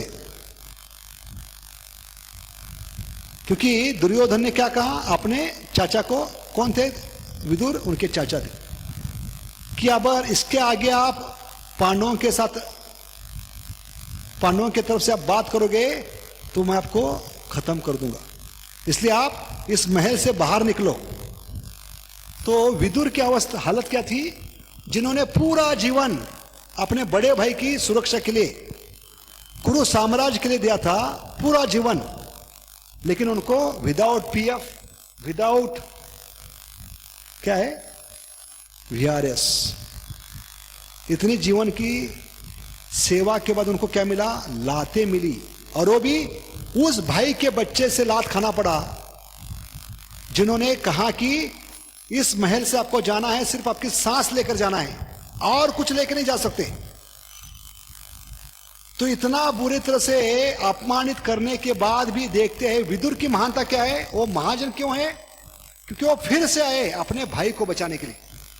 अगर कोई दूसरा व्यक्ति होता तो कहता था बहुत अच्छा होगा, उसके 100 पुत्र मारे गए, जिसने मेरा अपमान किया था वो भी मर गया दुर्योधन, बहुत अच्छा किया भगवान ने, अभी उसको मरने दो, सड़ने दो भाई को। नहीं, विदुर की महानता क्या है, इतना अपमानित होने के बाद भी, इतनी बुरी तरह से लात मारकर घर से बाहर निकालने के बाद भी वही विदुर फिर से आते हैं अपने भाई को बचाने के लिए, क्योंकि उसमें देखते हैं ये भी भगवान का अंश है, इसका भी मुझे उद्धार करना है। और इतने तीखे शब्द बोलते हैं, और अंततः वो धृतराष्ट्र को घर त्यागने के लिए मजबूर करते। देखिए, तो ये गुण होना चाहिए भक्त में। क्या है, भले अच्छे बुरे दोनों गुण हैं, अच्छाई को देखकर उसका उद्धार करने का प्रयास करना चाहिए। जैसे विदुर ने अपने भाई का अंततः उद्धार किया, भले सारे जीवन पर उसको लातें खानी पड़ी, इतनी गालियां खानी पड़ी, वो भी भाई के लड़के से, दुर्योधन से, फिर भी वो अपने भाई में अच्छा गुण देख रहे थे। ये मेरा भाई है, ये मेरा बड़ा भाई है, इसके कारण मैं इस राजमहल में हूं, तो इसका उद्धार मुझे करने के लिए योजना बनानी पड़ेगी। तो ये विदुर की कहानी है। उसके आगे हम देखते हैं, लोग दूसरों में सिर्फ अच्छा ही देखते हैं। ये किसका गुण है, परमहंस का। जो उत्तम अधिकारी है उनका ये स्तर है, जो हमेशा दूसरों में अच्छे देखते हैं, हमेशा हरेक को उत्तम अधिकारी देखते हैं, इसलिए वो प्रचार नहीं कर पाते। क्यों, क्योंकि उत्तम अधिकारी हरेक व्यक्ति को शुद्ध भक्त के दृष्टि से देखता है, उसमें कोई दोष नहीं देखता। इसलिए हमें देखते हैं युधिष्ठिर महाराज, भले दुर्योधन पार्टी इतना उनके प्रति क्या कर रही थी, अलग अलग प्रकार के योजना बना रही थी, लेकिन हमेशा दुर्योधन को कभी गलत नहीं समझा। इसलिए उदाहरण आता है युधिष्ठिर महाराज का। तो एक बार द्रोणाचार्य ने युधिष्ठिर महाराज को बुलाया और कहा कि आपसे श्रेष्ठ व्यक्ति को आप ढूंढ के निकले, आपसे नीच व्यक्ति को ढूंढ के ले आओ। तो युधिष्ठिर महाराज दिन भर अपने राज्य में उस व्यक्ति को ढूंढ रहे थे कि मुझसे नीच व्यक्ति कौन हो सकता है, मुझसे अधम व्यक्ति कौन हो सकता है। तो दिन भर 24 घंटा घूमने के बाद वो खाली हाथ वापिस आए, और गुरु महाराज करने के लिए मुझसे अधम व्यक्ति कोई नहीं है। लेकिन इसके ऊपर दुर्योधन को जब बुलाकर गुरु महाराज ने भेजा और कहा कि आपसे श्रेष्ठ व्यक्ति को ढूंढ कर ले आओ, तो तुरंत दुर्योधन 5 मिनट में वापस आया, कहने लगे मुझसे श्रेष्ठ व्यक्ति कोई हो ही नहीं सकता। तो बताने का उद्देश्य क्या है, युधिष्ठिर महाराज अपने आप को सबसे नीच समझते थे, हर एक को ऊंचा समझते थे। इसके विपरीत दुर्योधन की बुद्धि क्या थी, हर एक को अपने से नीच समझता था और खुद को श्रेष्ठ मानता था। तो ये दृष्टि के कारण सारे परिवार का नाश हुआ, एक दृष्टि के कारण, क्योंकि उसने कभी अपनी दृष्टि बदलने का प्रयास नहीं किया, हमेशा वो दूसरों में बुराई देखता था। इसके विपरीत पांडवों की जय क्यों हुई, क्योंकि युधिष्ठिर महाराज ने किसी भी हालत में, किसी भी स्थिति में बुराई नहीं देखी, हमेशा अच्छाई देखी।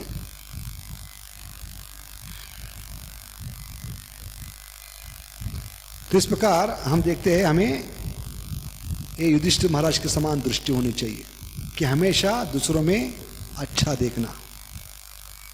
तो ऐसे युधिष्ठिर महाराज के साथ भगवान वास करते थे। भले भगवान की द्वारका थी, लेकिन द्वारका से ज्यादा भगवान कहां रहते थे, युधिष्ठिर महाराज के साथ, पांडवों के साथ। क्यों? क्योंकि भगवान ऐसे जीवों के साथ रहते हैं जो जीव हमेशा सृष्टि में अच्छाई देख रहे हैं, किसमें बुराई नहीं देख रहे, वही भगवान वास करते हैं। साधारणतः हम कहां वास करते हैं, जहां पे गंदगी नहीं है। कभी देखा है कि किसी ने घर में कचरा कुंडी में बनाया है, घर कचरा कुंडी बना दिया है, ऐसे जगह हम रह सकते हैं? साफ सुथरी जगह हम रहते हैं, तो भगवान कैसे रहेंगे कचरा कुंडी में? और जिनका दिल कचरा कुंडी है, जो हमेशा बुराई देखते हैं, बुराई को अंदर लेते हैं, ऐसे दिल में भगवान वास नहीं करते। इसलिए cleanliness is next to godliness कहते हैं। जहां पे शुद्धता है, क्लीनलीनेस को क्या कहते हैं, शुद्धता, शुद्धता है, वहां पे भगवान वास करते हैं। और हमारा हृदय शुद्ध कैसे होगा? जितना हम अच्छाई देखेंगे, अच्छाई करेंगे, उतने जल्दी उस दिल में भगवान प्रवेश करेंगे। क्योंकि भगवान प्रवेश करते हैं शुद्ध सत्व मन में। जैसे वासुदेव के मन में भगवान प्रवेश क्यों किए? क्योंकि वासुदेव का मन था शुद्ध सत्व। पहले भगवान कृष्ण कंस के कारागृह में वासुदेव के मन में उतर गए। क्यों? हमारे तुम्हारे मन में भगवान क्यों नहीं उतरते? क्योंकि हमारा दिल है कचरा कुंडी कलयुग का। हर जगह हम बुराई देख रहे हैं, उस बुराई का गुणगान कर रहे हैं, बखान कर रहे हैं, उसको बढ़ा चढ़ा कर रहे हैं। तो भगवान ऐसे दिल में कैसे आएंगे? जब तक हमारा दिल वासुदेव शुद्ध सत्व नहीं बनेगा, तब तक भगवान नहीं। इसलिए हमें इस नजर को बदलना है। ये पांचवा दृष्टिकोण है। इसलिए हमें क्या होना चाहिए? कृतज्ञता होनी चाहिए भगवान के प्रति। तो कृतज्ञता का मतलब क्या है? बहुत सुंदर बताया। ग्रेटिट्यूड का मतलब है कृतज्ञता। कृत का मतलब है कार्य, और अज्ञता का मतलब है उसको याद रखना। जिसी ने भी हमारे प्रति अच्छा कार्य किया है, उसको कभी भूलना नहीं, उसको कहते हैं कृतज्ञता। कृत का मतलब है कार्य, और उस कार्य को किसी भी हालत में, किसी भी स्थिति में भूलना नहीं। जिसने में हमें भक्त बनाने के लिए मदद की है, भक्ति में ऊपर उठने के लिए मदद की है, उसको कभी भूलना नहीं। क्योंकि भौतिक जगत के कुत्ता भी भूलता नहीं। जिस थाली में खाना मिलता है, उस थाली में कुत्ता भी कभी छेद नहीं करता। तो हम कुत्ते से गए गुजरे होंगे, अगर उस थाली में छेद करेंगे। जिस थाली में हमें भक्ति मिली है, भक्तों का संग मिला है, भगवान का नाम मिला है, ऐसने वैष्णव का अगर हम बुराई देखेंगे, तो हम किसके समान हैं? उस कुत्ते के समान हैं, जो कुत्ता अपने थाली में छेद करने जा रहा है। तो भूखा ही रहेगा। कुत्ता अपने अपने थाली में छेद करेगा तो क्या होगा? जितना भी दूध डालेंगे वो छेद से बाहर निकलेगा, कुत्ते को कभी दूध पीने को नहीं मिलेगा। ऐसे वैष्णव है वो पात्र, जिनके कृपा से हमें भक्ति मिली है, भगवान का नाम मिला है, गुरु महाराज मिले हैं, तो उस थाली में हमें छेद नहीं करने का मतलब है, ऐसे भक्तों में हमें क्या नहीं देखना है? बुराई नहीं देखना है। उल्टा उनके प्रति कृतज्ञ होना चाहिए कि इन भक्तों के कारण मुझे भगवान से संबंध प्रस्तापित करने का अवसर मिला, गुरु महाराज मिले, और भगवान का नाम मिला है। हरे कृष्णा कृष्णा कृष्णा हरे हरे, हरे राम। तो अंत में ये वीडियो दिखाएंगे। कितने बजे तक? और 15 मिनट। तो ये बहुत ही पावरफुल वीडियो है। इसको अगर समझेंगे तो सही कृतज्ञता, ग्रेटफुल निस क्या है समझ में आएगा।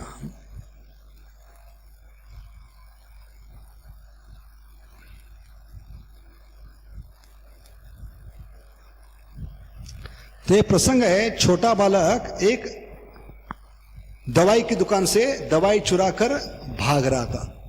तो उस दुकानदार के मालिक जो थी वो लेडी थी, औरत थी, उसने उस लड़के को दवाई चुराते हुए रंगे हाथ पकड़ा और उसकी पिटाई करने लगी और उससे दवाई छीन ली और उसको गाली देने लगी। यही तुम्हारे माँ अपने पर में सिखाया है, अक्ल नहीं क्या, बिना पैसे दिए चोरी करके जा रहा है। तो उस दुकान के सामने एक क्या था, होटल था, और होटल का मालिक बहुत ही उदार था। तो उसने क्या किया, बहुत ही वो उदार आदमी था, उसने उस औरत को इस लड़के को पीटते हुए देखा और आकर पूछा क्या समस्या है, इस लड़के को क्यों पीट रही है। उस बच्चे के प्रति उसको करुणता आई और उस औरत ने कहा ये लड़का चोरी कर कर भाग रहा था, दवाई खून क्या है इसकी दवाई की बोतल और ये टैबलेट्स, पैसा दिए बिना लेकर भाग रहा था। तो उस व्यक्ति ने उस बच्चे को पूछा क्यों चोरी कर रहा था। तो उसने कहा मेरी माँ को बचाने के लिए, क्योंकि मेरे पास पैसा नहीं है, मेरी माँ इतनी बीमार है, अगर ये दवाई नहीं मिलेगी तो मेरी माँ मर जाएगी, इसलिए मुझे और कोई उपाय नहीं था, इसलिए मुझे चोरी करनी पड़ी। तो उसको दया आई। उस होटल वाले ने क्या किया, अपने जेब से, अपने होटल से वो भी जो दवाई के बोतल के पैसे थे और दवाई के पैसे उस दुकानदार को दिए। और इतना ही नहीं किया, आगे देखते हम क्या किया उसने, उस बच्चे को बचाया। ये दुकानदार आ रहा है, होटल वाला उस औरत को रोक रहा है, उस बच्चे को पूछ रहा है क्यों चोरी की। बच्चा प्रामाणिकता से बताया कि मैंने चोरी मजबूरी से की, क्योंकि मेरे पास पैसा नहीं, मेरे पिताजी गुजर गए हैं और माँ बीमार है, माँ को बचाने के लिए मैंने चोरी की।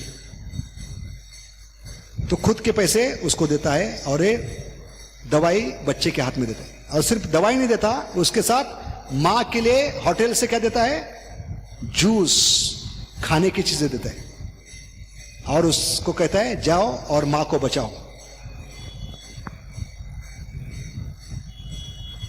और इसकी बच्ची भी देख रही है, वो ये बच्ची है, वो दुकान से लाकर उस बच्चे को जूस, खाने की चीजें दे और दवाई एक साथ देता है और कहता है, अरे बच्चा ध्यानपूर्वक देखता है उस आदमी को जिसने मेरे जीवन के सबसे बड़ी समस्या में मुझे बहुत जरूरत थी, मदद की है, उसको मैं कभी भूलूंगा नहीं। अरे बच्चा ध्यानपूर्वक देख रहा है, देखिए उसकी नजर कितने ध्यानपूर्वक देख रहा है कि सारी जिंदगी में इस व्यक्ति को भूल नहीं सकता।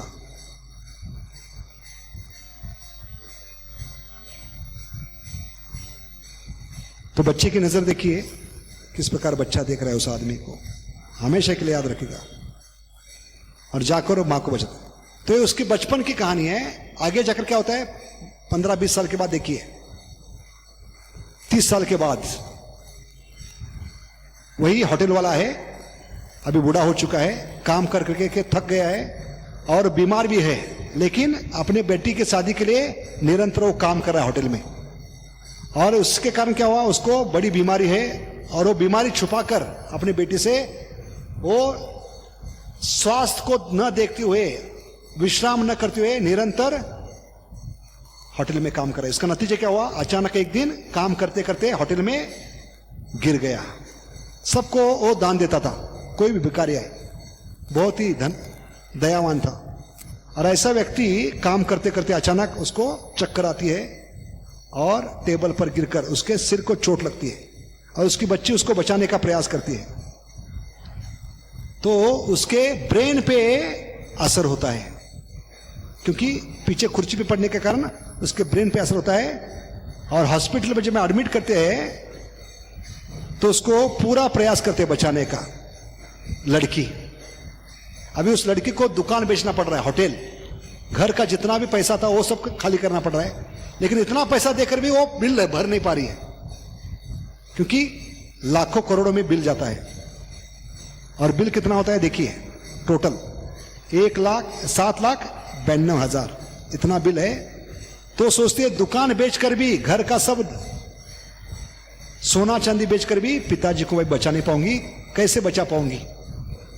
अरे लगभग असंभव है अभी पिताजी को बचाना, लेकिन भगवान की कृपा होती है और पिताजी का ऑपरेशन होता है, इसको बिना पता चले, और आकर देखते हैं पिताजी का ऑपरेशन भी हुआ है और पिताजी का जो बिल है वो भी भरा गया है। अगले दिन जब हॉस्पिटल में आती है तो पिताजी का ऑपरेशन हो चुका है और ऑपरेशन का बिल भी चुकता हो चुका है।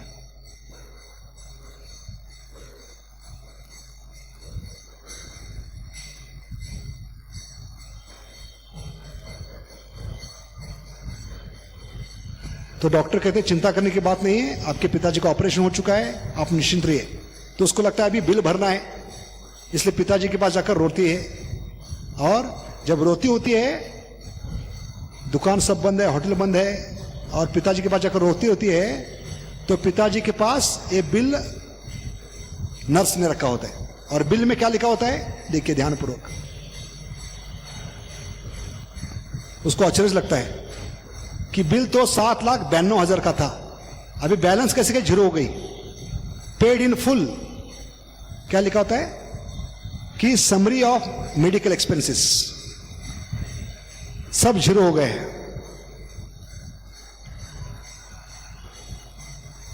All expenses paid 30 years back.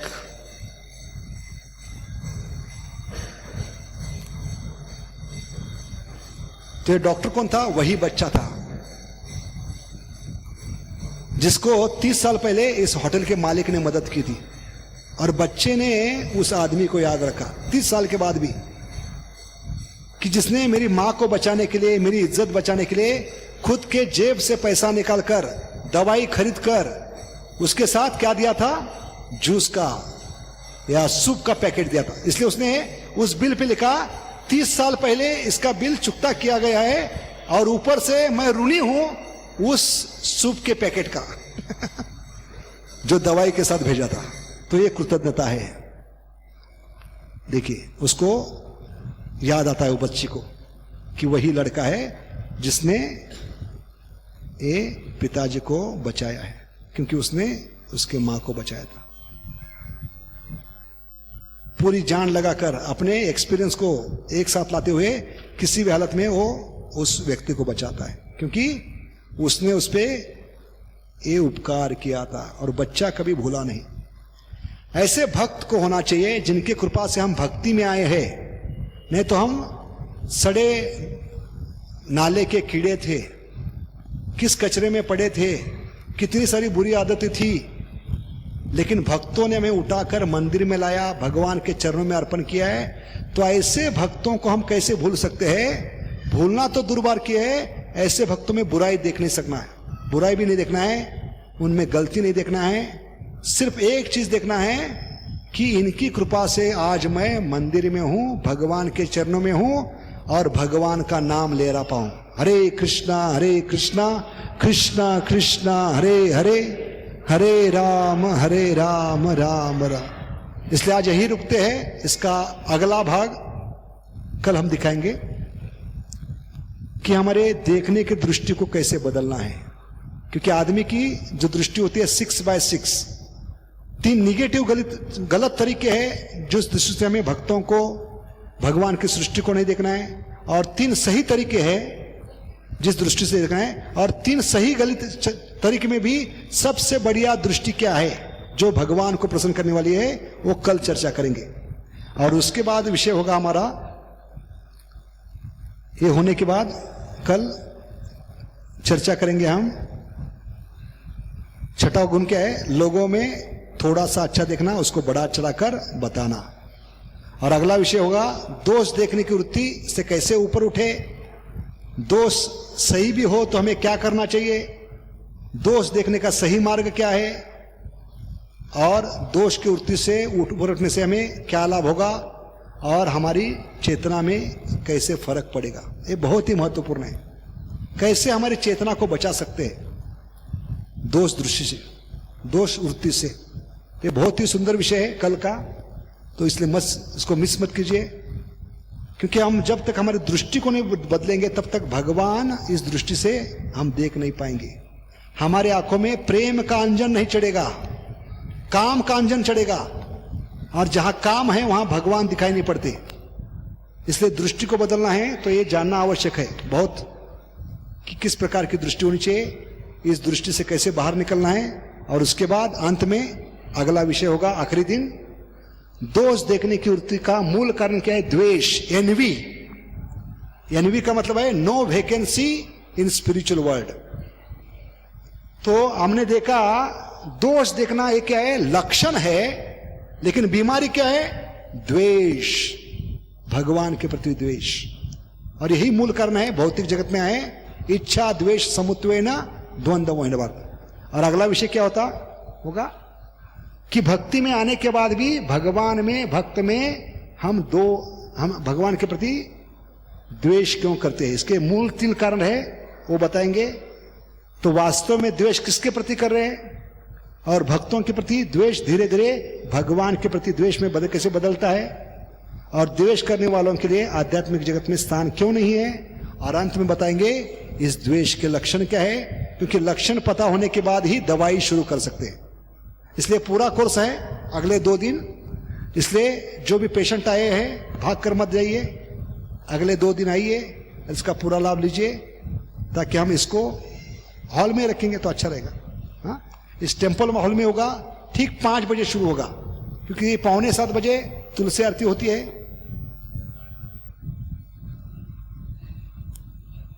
हाँ, 7:30 बजे। तो कल थोड़ा लेट शुरू होगा, कल 7 बजे शुरू होगा, ठीक है? 7 से 9 ये 2 घंटा चलेगा। इसमें जरूर भाग लीजिए, ताकि हमारी दृष्टि बदलेगी, हमें एक नया चश्मा मिलेगा इस जगत को देखने का, भगवान के भक्तों को देखने का, और तब जाकर हम भगवान को देख पाएंगे इस दृष्टि से, तभी भगवान दिखाई पड़ेंगे। नहीं तो जो भी देख रहे हैं वो आई एक्सरसाइज होगा, देखा और भाग गए, भगवान दिखाई नहीं देंगे। इसलिए कृपा करके अगले 2 दिन का जो विषय है वो आपकी दृष्टि को बदल देगा और ये भक्ति का चश्मा आपको देगा। तो इसमें जरूर आइए, और जो नहीं आइए उनको भी बताइए। बहुत बहुत धन्यवाद। हरे कृष्णा। गोलोकेर प्रेमधर हरिनाम संकीर्तन की, हरे कृष्ण महामंत्र की, saviour of the whole world, Srila Prabhupada की, निताय गौर प्रेमानंदे।